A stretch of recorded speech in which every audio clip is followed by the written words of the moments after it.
gasping came from behind.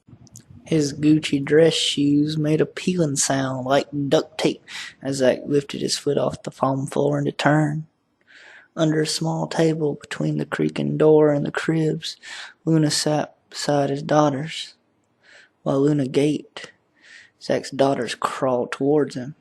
"Hey," Zach said, drawling the Japanese word more than usual. Safe. He was safe. Miyuki didn't know he was here yet, and she couldn't force him to stick around. After taking a deep breath, he shed his armor, storing it like a paper-thin backpack. Long time no see. Luna moved out from under the table and stood. As she shook her head, her magnolia leaf-colored braid, a spring green, swung around her body. She took a deep breath. Her tight brown t-shirt looked as if it would rip free at any moment. She raced past his daughters and grabbed Zach by his tailored suit, shaking him.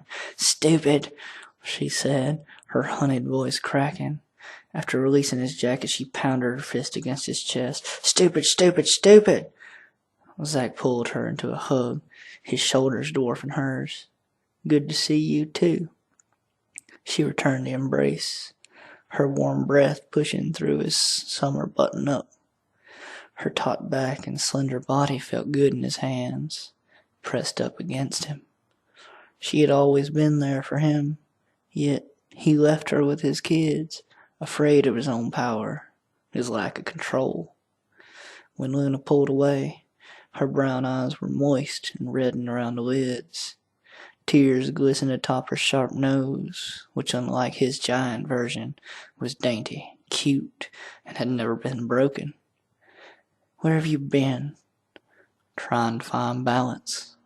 Zach dropped to all fours as his daughters drew near, Sarah the faster of the two. Sarah tilted her head, tufts of golden hair, inherited from Zach along with a rectangular jawline, looking like a tangle of yarn. Not so unlike his own hairstyle, but without the gel. Using him like a bench, Luna sat on his back. "Still searching? All this time?" Zach tugged on Sarah's unpalmed t-shirt as she tried to crawl away, the cartoon character's form stretching. After tickling her and letting her go, he bucked and caught Luna before she crashed onto the floor. In the mounted position, he gave her the tickle treatment, too. Luna was as close as his daughters would have to a mother because of his mistake. Stupid. If only he had fought harder. No, this wasn't the time. Puffing out her cheeks in an over-exaggerated indignation for a long moment, Luna looked as if she was about to complain. Zach traced his fingers along the starburst-shaped scar that ran down her neck. "I'm sorry about this." Luna sniffed before glancing at Sarah, who was making her escape. "If you really want to." Luna forestalled Isabella's attempt to climb between them with an outstretched hand, and leaned in close. "Apologize. Take a shower first." Zach's mouth watered. It had been a while, and Luna was always fun to be with, despite not wanting a relationship. She could take his mind off the task at hand. Unfortunately, no time for that. "Make time." She sniffed again, and her full lips curved into a frown. "Axe isn't a substitute for washing yourself, and covering yourself with it as you did, you smell like a repressed teenage boy." "I like the way." Zach snapped his mouth shut. He would not argue with her. As fun as it was, and as good as the apology he felt afterwards, he couldn't afford to waste the time. Honestly, he should leave now, but... "Look, it has been a long morning." He took Luna by the hand, freeing Isabella to crawl between them. Isabella grabbed onto Zach's pink tie and pulled him off of Luna, leading Zach like a dog towards Sarah and their cribs. Isabella had taken his big butt, which stretched out Doraemon, the robot cat thing on her pants. She released his tie and peered back at him with the hazel eyes she had gotten from him. He stood to face Luna, who had gotten up. "I have to go soon. I just needed to say goodbye." Luna crossed her arms under her breast, clearly teasing him. Where? Well, Zack picked up Isabella and booed on her belly before placing her in the right crib. You see? He did the same to Sarah, but in the left crib, and wrung his hands. Over yonder, you know. Places. Spit it out. Luna turned Zack around and poked him in the chest. I'm going to the Imperial Palace. Luna sputtered something resembling curses. I have to save the Emperor, Zack shrugged. From the U.S. military. Reaching up to grab onto Zack's ear, Luna dragged him to the center of the room. I'm sorry. She narrowed her eyes. Did you say something stupid? I tune out stupid. Look, I know the Emperor and I had a misunderstanding last time. Misunderstanding? Luna squeezed the bridge of her nose and glared at Zack. Misunderstanding? You call that bastard sitting in the Imperial Palace like a fool, hospitalizing you for a month, a misunderstanding? Zack flinched. She's right, but all of his other leads had been knocked out.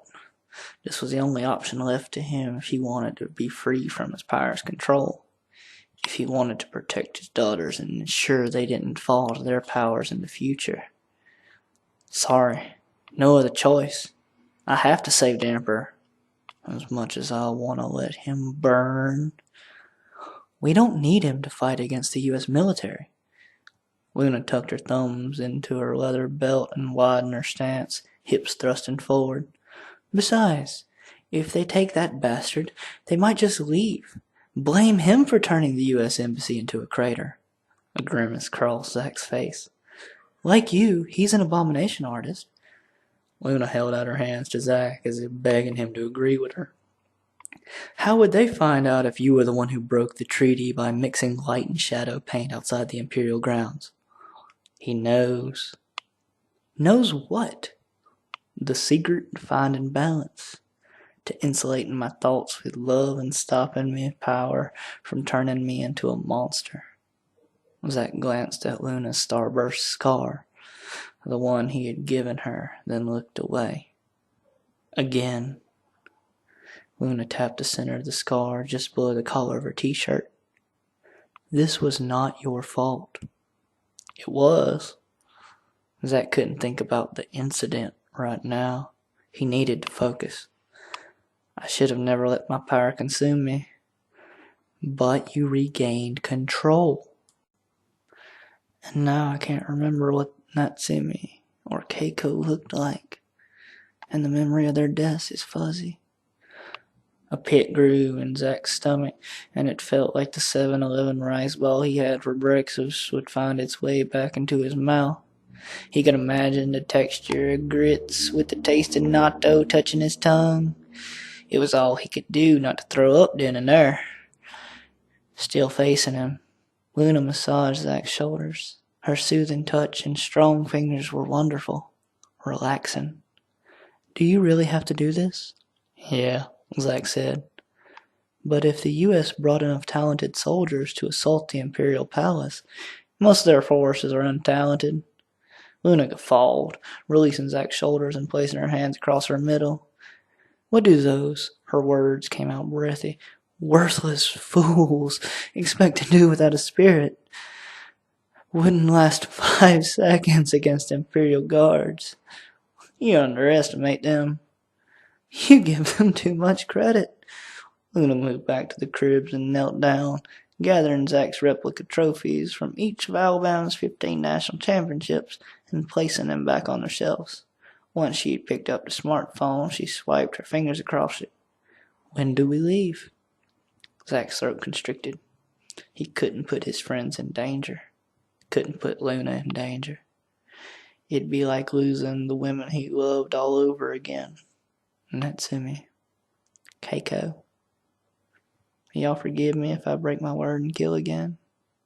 If it means success? We? Miyuki has had everyone on alert after your last message, though she's been fuming more than usual since you haven't been answering your phone. Yeah, rubbing the back of his neck, Zack rocked back on his heels. and heat flushed his cheeks. About that. Again? I was trying to send an email when the chef came out of nowhere and threw a fireball at me. Luna slapped herself in the forehead. Why do you keep forgetting to expand your armor around your phones? This is what? Your 15th phone? Zack shrugged. 17th. Once I painted the armor, I kind of put it out of my mind. I mean, it opens on its own when I stick my hand through it, so I don't think about it. Lazy ass. Zack rolled his eyes. Anyways, I'm going alone. No, you're not. I might lose control while using my power. We'll check you. Luna punched her palm. I'll make sure you stay focused on the enemy. She tapped Zack on the nose as if he were a bad dog, or at least a stupid one. Unless I can't bring myself back when they're all gone. A shiver raced across Zack's skin. No, it has to be a one-man operation. Because you want to kill yourself? Zack shook his head. What if I fail? Dying would be better than harming you, or any of the other artists who follow me. His daughters, with their rounded almond eyes, stared at him between the bars of their cribs.